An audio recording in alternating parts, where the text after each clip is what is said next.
My name is Tate. I'm from Kaneohe, Hawaii.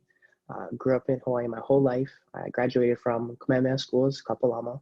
Um, and I went to the University of Hawaii where I studied business. I studied finance, entrepreneurship, international business, and then I went on and I'm currently in my final year at law school at the William S. Richardson School of Law, also at the University of Hawaii, as well as concurrently working on my MBA. In my article, I talk about, how truly my upbringing in Native Hawaiian culture and being a Native Hawaiian in Hawaii really centers me in a lot of ways. And in business particularly, it can be very off-centering. Things can move very fast, be very high pressure, and in today's virtual world, a little bit isolating. But finding comfort and inspiration through my culture is something that I talk about throughout the article, and something that I think is very important in all the companies that I've started in the past. So this new company is called Polū Energy. Polū, Hawaiian word for blue. I have a very simple nomenclature for trying to share olelo and just these simple acts of sharing the culture and language. And so, at a very broad level, before I talk about it deeper, it's a renewable energy company. The type of energy is called Polū Energy because it's derived from the ocean. And the big why of why I wanted to start this company is I've always felt that was a strong way to put your money where your mouth is in terms of sustainability. Energy is such a big issue. It could be arguably the biggest issue of, if not our lifetime, generations to come. Making sure te mālama aina comes in many forms, not just working in a lo'ikalo, but on a very macro level, the types of energies that states, countries, and the globe rely on to power their homes, to feed their people. So that was really the why. I wanted to have an even greater impact in terms of sustainability and taking care of the environment. And I always have had a fascination with clean energy, and I felt like that was a great way to make that impact. It was invented by my wonderful partner and inventor, Dr. David Ma. When rivers empty into the ocean, there's this mixing of fresh water and salty ocean water, which turn into brackish water.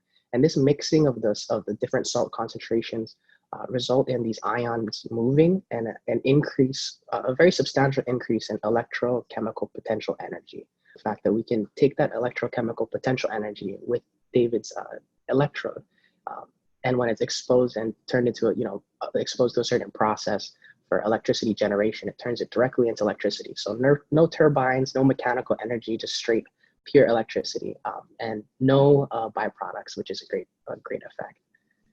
And in terms of Mālama Aina, in its later stages, it will be able to enable what's essentially clean water initiatives by making desalination or turning ocean water into drinkable water carbon negative by producing electricity with those plants. And so we would be able to help communities that are water distressed not only have clean energy, but clean water. It's almost serendipitous that, in Hawaiian, the word for wealthy is Waiwai, which is water, because there's always this concept of water being so scarce and it being such a precious resource. And that's very true. And I would love to just, take this technology, develop it here in Hawaii, and share it with the world to be able to do good and, bring, some repute to Hawaii and show them that, we're more than just a tourist destination. We're dedicated to doing things to help people. Hoʻololi i Ka Wai Ola, which is stirring up still waters. It's actually used more so, from what I read, as a warning to not say things that are too controversial or to stir up controversies. Because the word ho'ole, it's more of a disruption of the surface tension, like a gentle breeze of wind that kind of starts with slow ripples, as opposed to splashing and making a lot of noise and being kind of maybe a little tantaran, you could say, which is something that the tech space and startup space kind of respects and reveres. There's this mindset of, like the old is kill the old, let it go, only focus on the new. That's how we innovate. But that's not really how I was raised, and that's not what I think is the only way. My advice would be just be bold, be brave. Always remember who you are, especially if you're Native Hawaiian. Know where we come from, know our culture. It's something that will be with us till the day we die and beyond that. now is a great time if you're thinking about starting a business. You know, it might seem counterintuitive, but times of crisis are actually some of the best times to start a new business. And if you're interested in learning about, you know, startups and you are Native Hawaiian, or even if you're not, you want to learn more about it, I really recommend looking into Purple Mai'a and the Purple Prize.